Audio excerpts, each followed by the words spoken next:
On my wedding day, moments before I was set to walk down the aisle, my parents told me I was too poor to marry the man I loved.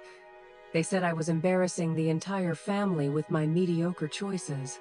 What they didn't know was that my company helicopter was about to land just outside the venue, carrying the investors who would decide our multi-million-dollar future.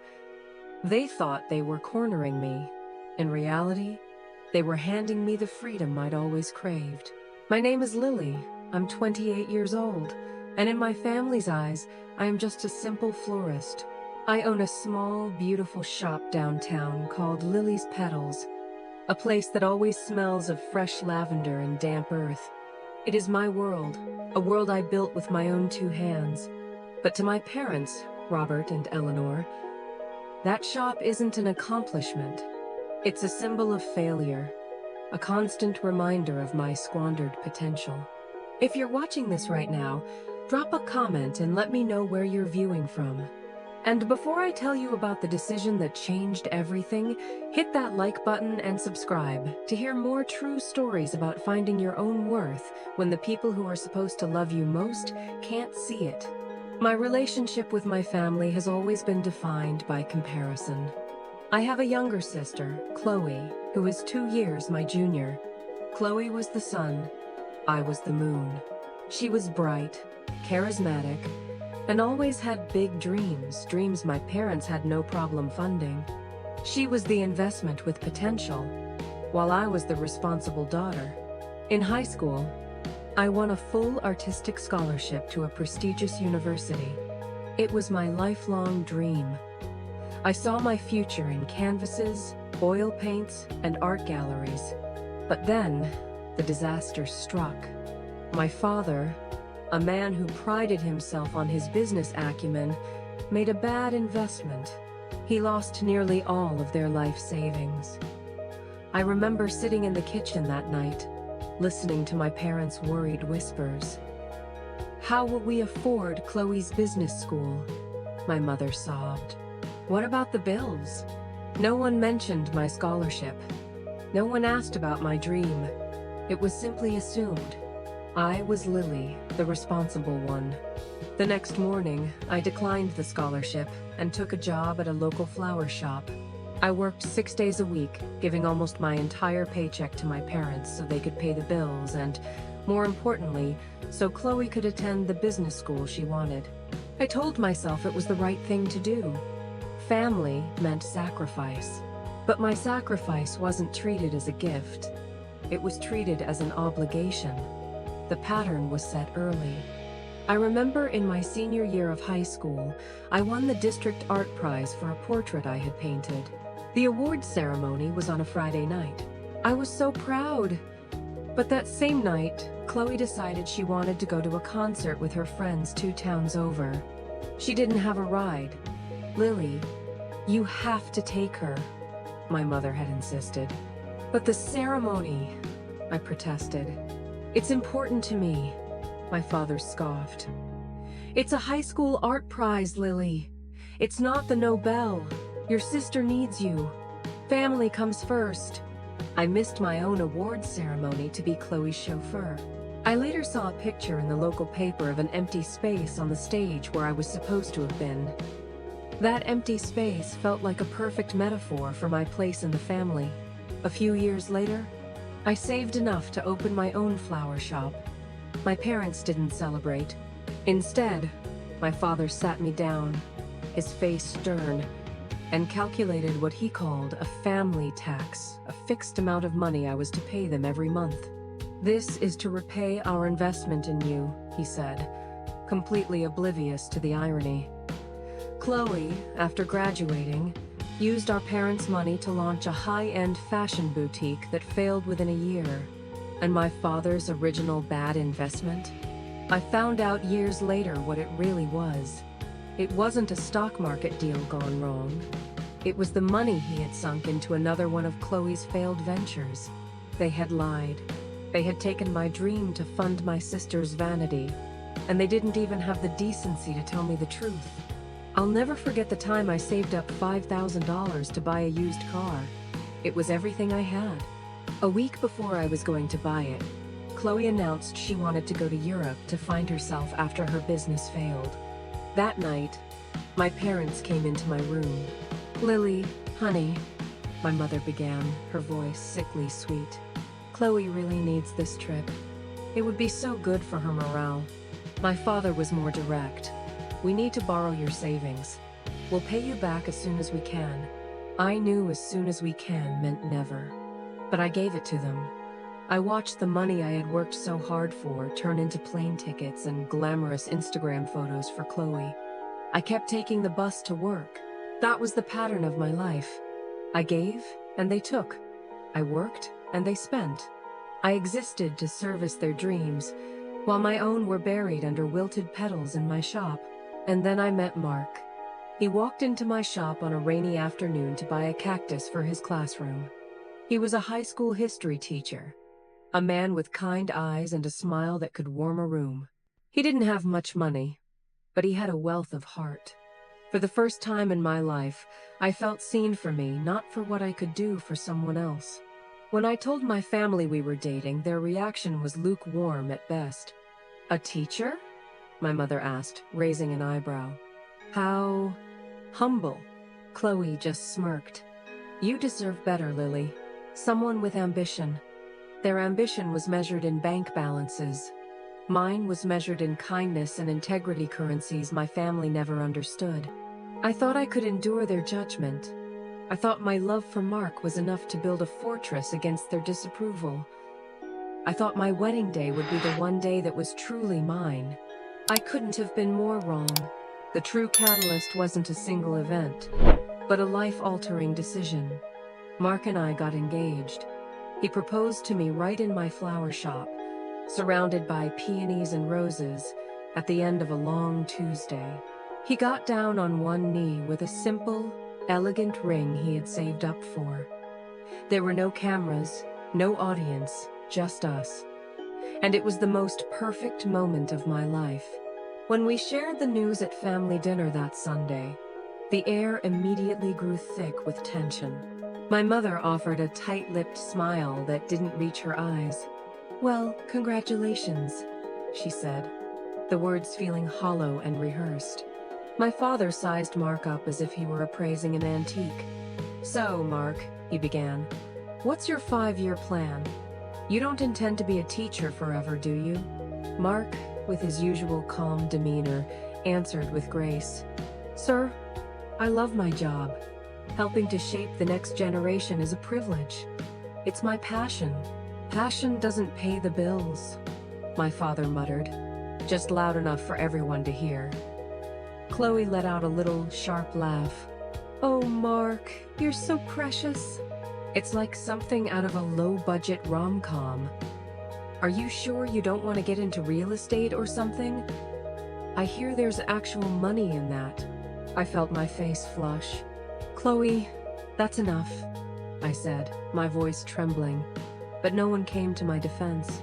My parents' silence was its own form of agreement, a tacit endorsement of her cruelty. Our next decision added more fuel to the fire. We were paying for the wedding ourselves.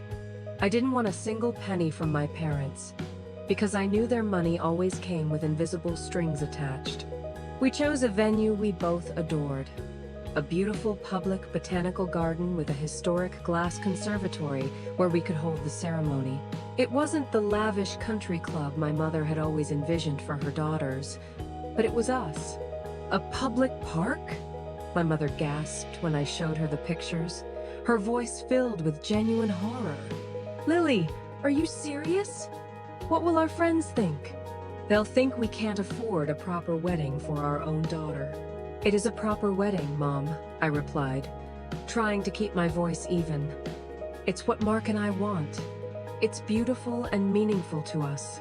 "Meaningful doesn't show up in photographs, Lily," she retorted. "Prestige does." Every decision we made was scrutinized. My wedding dress, a stunning lace gown I found at a sample sale for a fraction of its original price, was dismissed by Chloe as looking secondhand. Our guest list, filled with close friends and immediate family instead of my father's business associates, was called too small and unimpressive.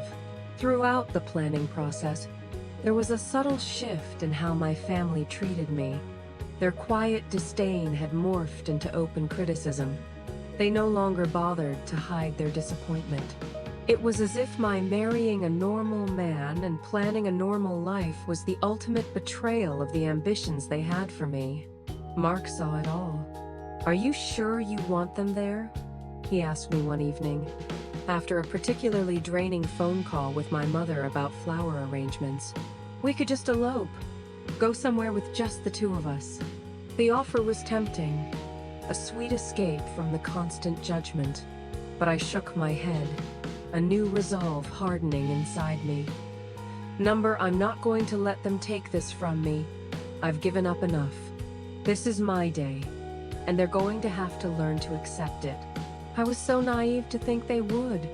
They had no intention of accepting. They had every intention of sabotaging. Their whispers and cold shoulders were just the prelude. The real storm was scheduled to make landfall on the one day I was supposed to be the happiest. As the wedding day approached, my family's actions moved beyond petty criticisms. They became calculated attempts at sabotage and control. The tension escalated in a way that shocked even me, someone who was used to their behavior. The first major incident was over the guest list. About a month before the wedding, my mother presented me with a neatly typed list of 50 names. "These are the people your father and I need you to invite," she said matter-of-factly. "They're important business partners and family friends." I looked at the list. I didn't recognize more than half of them. "Mom, we've already finalized the guest list. The venue only holds 100 people, and we can't afford to add 50 more." "Don't be ridiculous, Lily," she said, waving away my concerns. "This isn't about your budget, this is about the family's image.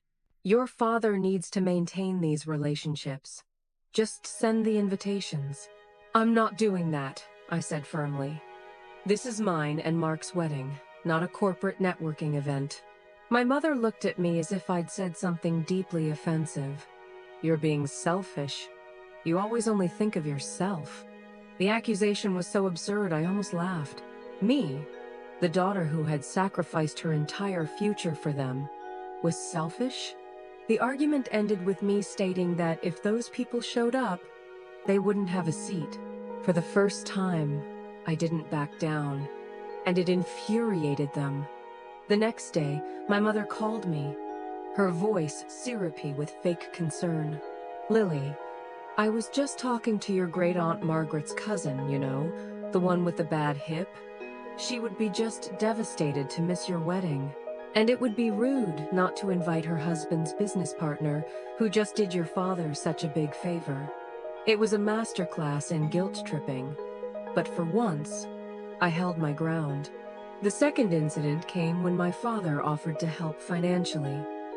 He called me into his home office, a room I was rarely allowed to enter. He had my wedding budget spreadsheets laid out on his desk. "I've been looking over these numbers," he said, his tone that of a CEO reprimanding a subordinate.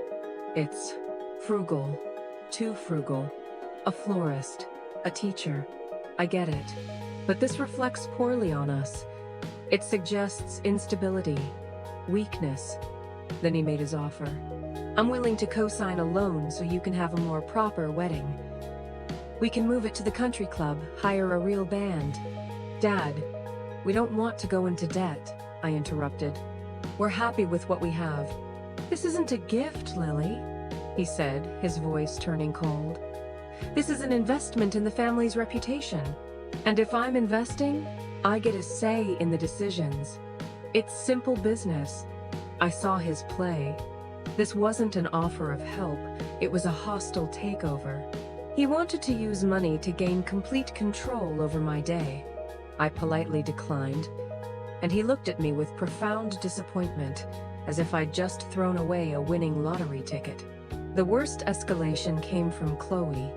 2 weeks before the wedding, she invited me to go shopping. I thought, naively, that it was an olive branch, but she led me straight to a high-end designer boutique.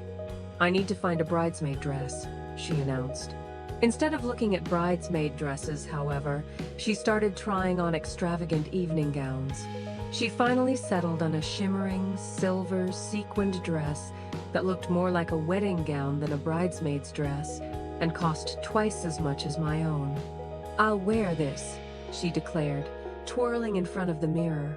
"It will really pop in the photos, don't you think?" She looked at me in the reflection, a smug smirk on her face. She wasn't just trying to upstage me. She was trying to make my wedding her personal runway. As she swiped my mother's credit card to pay, the sales clerk gushed, "This dress is perfect for a major event." Chloe looked at me and winked. "Oh, it island." That evening, she sent a photo of herself in the dress to our family group chat with the caption, "Can't wait to be the star of the show. Tab you." It was a direct attack. As if that wasn't enough, they began to target Mark. They accidentally left him off the email chain for a family dinner. When we arrived, my mother feigned surprise. "Oh, Mark, we didn't know you were coming. We might not have enough food." Of course they did, but the message was clear: you are an afterthought. During that dinner, my father spent 20 minutes grilling Mark about his pension plan, concluding with, "Well, I suppose it's a stable life, if you don't mind being mediocre." I felt a rage building inside me that was unfamiliar. It was one thing to attack me, but to disrespect the kindest man I had ever known was a different level of cruelty. That night, I tried to talk to my mother one last time. I sat on her bed, just like I did when I was a little girl, and tried to explain how I felt. "Mom," I began, my voice wavering. "I feel like no one in this family is actually happy for me. I feel like everyone is trying to turn this day into something that isn't mine." My mother sighed, the weary sigh she reserved for my over-emotional displays. "Lily, you are always so sensitive. We just want what's best for you. Can't you see we're trying to elevate this event for your own good? One day, you'll thank us." Gaslighting. That was her weapon. Turning my valid concerns into hypersensitivity. Turning their control into benevolence. I left her room that night feeling more alone than ever. I started to question myself. Was I being unreasonable? Was I seeing things the wrong way? The validation came from an unexpected source. My Aunt Sarah, my mother's sister, called me a few days before the wedding. She lived out of state and couldn't make it, but she'd been hearing the stories over the phone. "Lily, honey," she said, her voice warm and genuine. "I spoke with Eleanor yesterday. I just want to tell you that you are not crazy. What they are doing is wrong." I burst into tears. For the first time, my feelings were validated by a family member. "They've always been this way," Aunt Sarah continued. "She's always been obsessed with appearances. And they've had Chloe on a pedestal since she was a toddler. You've carried too much for too long, Lily. Don't let them take your day from you. That day is about you and Mark. Don't you forget it." That phone call was a lifeline. It gave me the strength to face what was coming. It reminded me that the problem wasn't me. It was them. I felt my resolve harden. I was going to marry Mark. I was going to have my day, no matter what they tried to do. Each incident was another crack in the dam holding back my emotions. I had no idea that on my wedding day itself, they planned to not just break the dam, but unleash a flood. My wedding morning began like a dream. The June sunlight streamed through the windows of the little cottage at the botanical garden where my bridesmaids and I were getting ready. There was laughter and the cheerful clinking of champagne glasses. For the first time in months, I felt a pure, unclouded joy. My dress hung on the door, looking even more beautiful than I remembered. Everything felt right. I had just fastened the pearl comb my grandmother had left me into my hair when the door burst open. My parents and Chloe walked in. The energy in the room shifted instantly. The laughter died. My bridesmaids, who had seen enough of my family's behavior, suddenly became very busy fixing their makeup in the corner. "We need to speak with you, Lily," my father said. His voice had none of the warmth of a father about to give his daughter away. It was cold and final, alone. I signaled to my bridesmaids that it was okay, and they reluctantly filed out, closing the door behind them. I stood there, in my wedding dress, facing the three of them. Chloe stood behind our parents, arms crossed, a barely concealed smirk on her face. "This has to stop," my mother began, her voice trembling with an emotion I recognized, not as sadness, but as suppressed rage. "What has to stop?" I asked, though a part of me already knew. "This wedding," my father said, gesturing around the small room. "This whole charade. It's not too late to call it off." I was speechless. Call it off? What are you talking about? The guests are out there. Mark is waiting for me. "Mark can wait," my mother cut in, her voice dripping with contempt. "He can wait a lifetime. He has nothing better to do. Lily, don't you see? You are throwing your life away. You are marrying a man with no ambition, no future. A school teacher. He is a good man, Mom. He loves me," I replied, my own voice beginning to tremble. "Love doesn't pay a mortgage, Lily," my father boomed. "Love doesn't buy you a place in society. You are embarrassing this family. Do you have any idea what our friends are saying?" Robert's daughter, the one with all the potential, marrying a teacher in a public park, Chloe finally spoke, her voice like poison honey. "Sister, they're just looking out for you. They don't want to see you struggle. I've seen Mark's apartment. It's so small. Is that really how you want to live?" The final blow came from my father. He stepped forward and pulled a check from his jacket pocket. "Here," he said, holding it out to me. "This is $10,000. Consider it a fresh start. Call off this wedding. Tell everyone you changed your mind. Go travel, find yourself like your sister did. When you come back, we'll find you someone suitable." I stared at the check, then up at their faces. No love, no concern, only cold, calculating shame and control. They weren't worried about my happiness. They were worried about their reputation. In that moment, something inside me broke. Not my heart, but the last shred of illusion I held about my family. A fog I had lived in for decades finally lifted. I saw them not as my parents and sister, but as three strangers who viewed my life as a reflection of their own success, and were disgusted by what they saw. I had hoped that, on this one day, they would put aside their judgment and simply be happy for me. I was wrong. They weren't just unhappy for me. They were actively trying to destroy the one moment of happiness I had ever created for myself. I looked into my father's eyes, the man I had given up my dreams to save, and I didn't see a father. I saw a stranger. "Get out," I said, my voice terrifyingly calm and low. "What?" my mother gasped. I said, "Get out," I repeated, looking each of them dead in the eye. "All three of you, get out of my room, now." In that moment, standing in my wedding dress, I was no longer a daughter. I was a CEO about to close the most important deal of my life. When the door slammed shut behind them, the silence in the room was almost deafening. But inside me, there was no chaos. There was only a cold clarity. They thought they had just cornered me. They thought they had delivered an ultimatum that would break me. They had no idea they had just handed me the key to my own liberation. For you to understand what happened next, I need to take you back 5 years. Shortly after I opened Lily's Petals, I felt a creative urge that couldn't be contained. The shop was my day job, but at night, I started a passion project.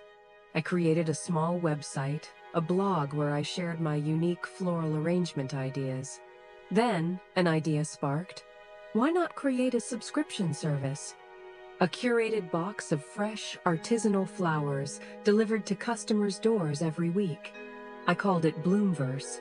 I kept it completely anonymous. I didn't want my family to know. I didn't want them to criticize it, belittle it, or worse, try to control it. Bloomverse was mine. It was where my artistic dreams found a new home. I used my artist's eye to create bouquets that weren't just flowers, they were compositions. And it took off. It took off in a way I could never have imagined. Within a year, I had hundreds of subscribers. By the second year, it was thousands. I had to rent a small warehouse, then a bigger one. I hired other florists, delivery drivers. Lily's Petals remained my public face, the place I happily worked, but Bloomverse became a silent empire. It was generating profits my family could never dream of. The family tax I paid them every month, which they thought was a significant chunk of my little shop's income, was a rounding error in the Bloomverse accounts. And Mark? When I met him, I was drawn to his kindness and intelligence. But as we got to know each other, I discovered another side to him. He wasn't just a history teacher. He had a brilliant mind for logistics and strategy. He had worked in supply chain management before deciding to pursue his passion for teaching. After 6 months of dating, I told him my secret. I took him to the warehouse on a Saturday. He walked through the bustling operation, watching the assembly lines of florists, the organized chaos of the shipping department. He was silent for a long time. Then he picked up a napkin from the break room table and a pen. "Lily, this is incredible," he said. "But your cold chain is inefficient. Your distribution network could be 50% faster. You're sourcing." He spent the next hour sketching diagrams and flowcharts, his mind working at a speed I'd never seen. He saw not just what it was, but what it could be. He wasn't jealous or intimidated. He was inspired. That night, he became my silent business partner.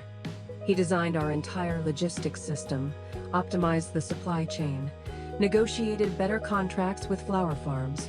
He became the COO of Bloomverse. Teaching was his passion, what kept him grounded in the community. But his strategic brain helped turn my company into a national force. Our wedding was never just a wedding. It was planned as our coming out party. We had invited our most important investors and business partners, who only knew us through video calls and emails. We were planning to announce our identities as the founders of Bloomverse. And more importantly, we were going to announce the formation of the Bloomverse Foundation, a charity that would fund art scholarships for talented, underprivileged students just like I had once been. The helicopter wasn't a flashy extravagance, it was a practical necessity. We had arranged to fly our key investors in from the airport directly to the venue to save time.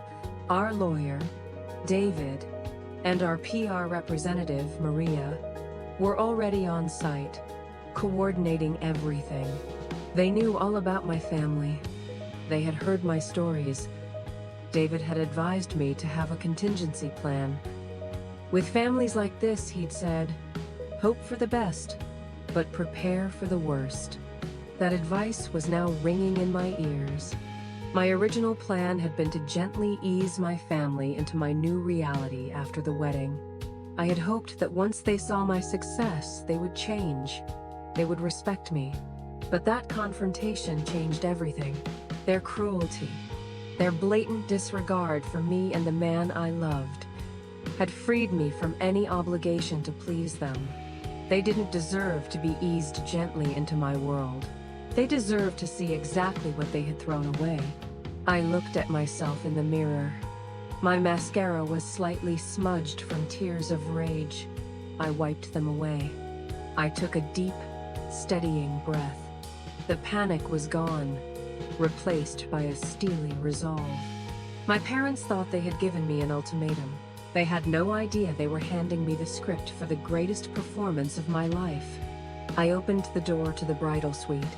My parents and Chloe were still standing in the hallway, whispering amongst themselves, clearly anticipating my breakdown. When they saw me, they fell silent. My face was no longer tear-stained. It was unnervingly calm. "You're right," I said. My voice, even.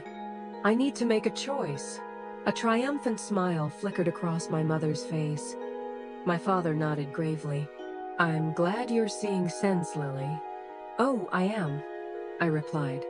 But before I make my final decision, I want you to see something. Please, walk with me outside. They exchanged confused glances, but curiosity won out. They followed me down the corridor, out the back door of the conservatory, and onto a large manicured lawn overlooking the gardens. The guests were seated for the ceremony, and soft music drifted through the air. We stood alone on the grass. "See what, Lily?" my father asked, his patience wearing thin. "We don't have time for your games. Just a moment," I said, glancing at the elegant watch Mark had given me as a wedding gift. Right on schedule. Just then, a sound began in the distance. A soft, rhythmic thump, thump, thump that grew steadily louder. My parents and Chloe looked up at the sky, bewildered. The sound grew into a roar, until it was directly over us.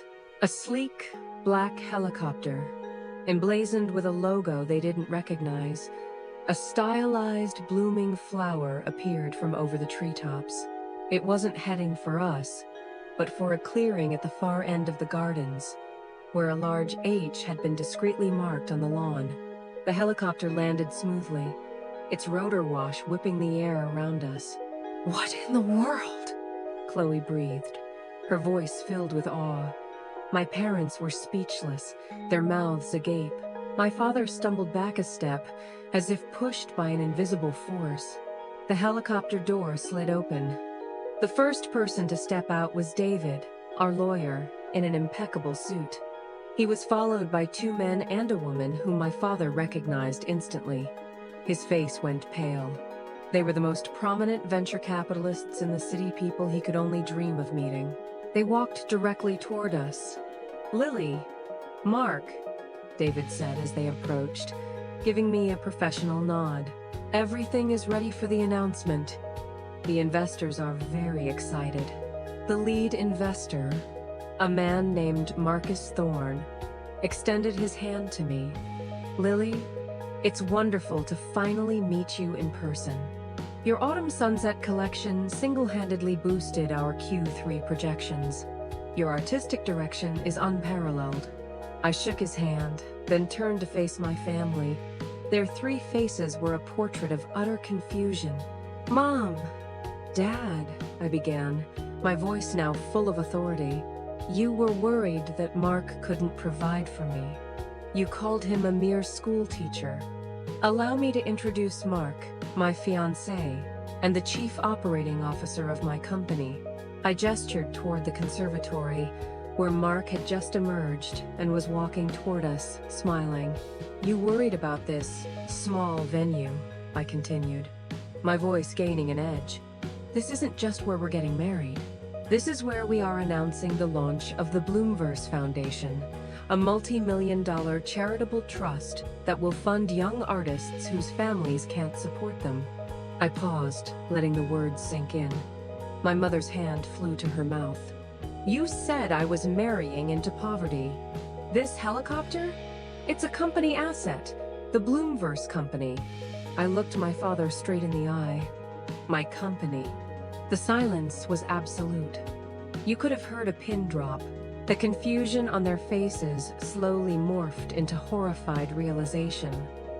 It was like watching a building crumble in slow motion. All the arrogance, all the smugness, all the contempt was gone, replaced by raw, naked shock and regret. "Number that's not possible," my mother stammered. "Your flower shop." "The flower shop is my passion," I cut her off. "Bloomverse is my empire.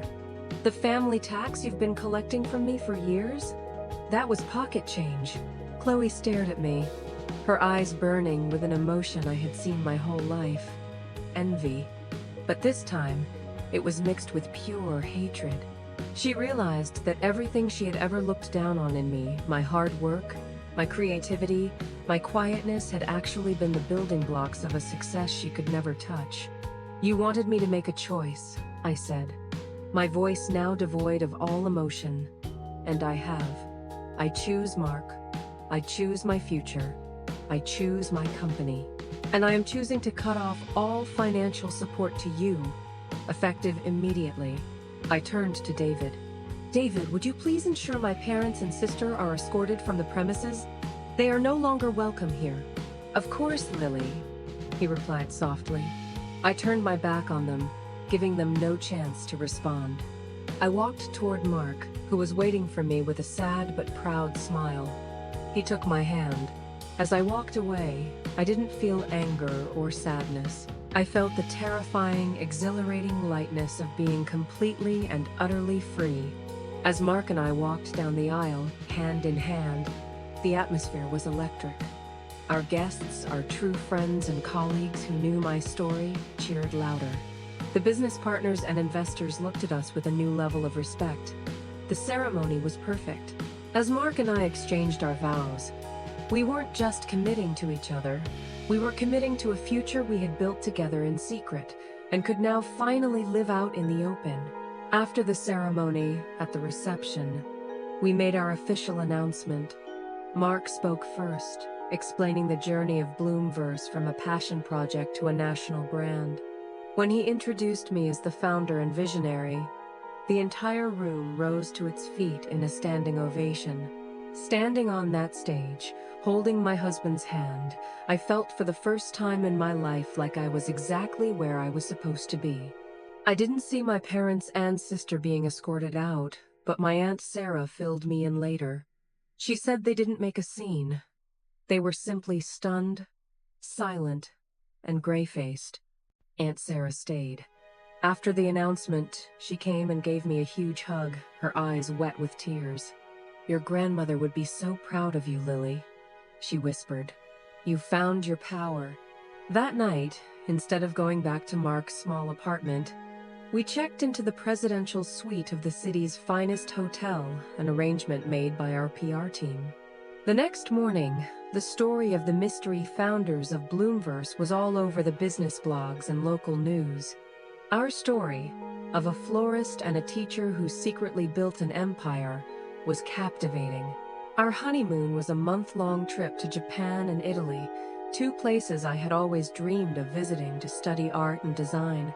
For the first time, I traveled without guilt, without the weight of returning to my family's financial demands. My phone, of course, was blowing up. Angry texts from Chloe, calling me a liar and a traitor. Desperate texts from my mother, begging me to call. And from my father, a deafening silence. I skimmed them, then blocked all three of their numbers. I needed space. I needed to heal.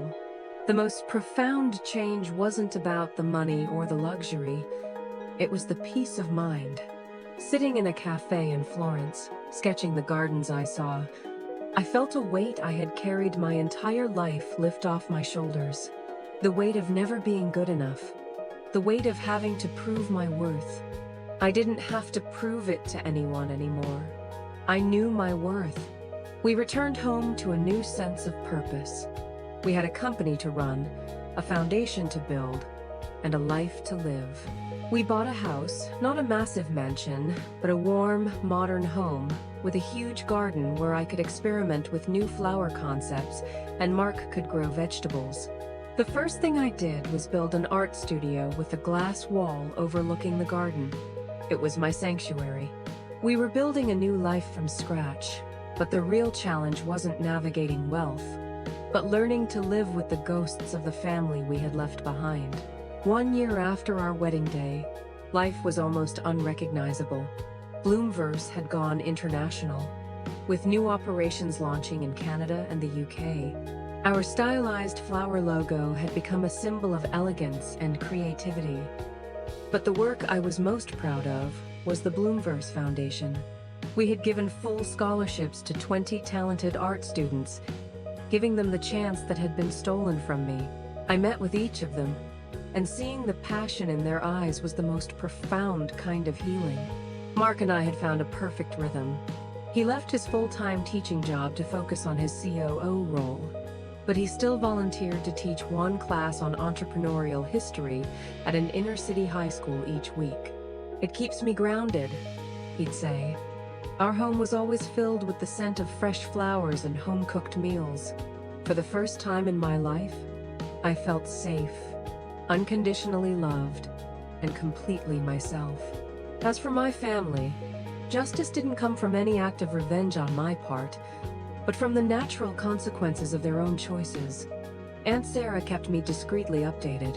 Cutting off the family tax had an immediate and devastating impact. They had been living far beyond their means for years, relying on my support to maintain a lifestyle they couldn't afford on their own. Within 6 months, they had to sell the large family home, the one filled with my bitter memories, and move into a small rental apartment in a less desirable part of town. The shock of losing their social status hit my parents hard. My father, who had always prided himself on his image of success, became withdrawn and bitter. My mother, whose entire world revolved around her social clubs and events, found herself ostracized from her old circles. Chloe's fate was perhaps the most ironic. Without the endless funding from me via our parents, she had to face reality. Her luxury apartment became unaffordable. The designer shopping sprees ended. For the first time in her life, at 26 years old, Chloe had to get a real job. Aunt Sarah told me she was working as a sales associate at a department store in the mall. She hated it, complaining endlessly about rude customers and the minimum wage salary. She had to sell her $2,000 bridesmaid dress online to make rent. About 8 months after the wedding, my mother reached out.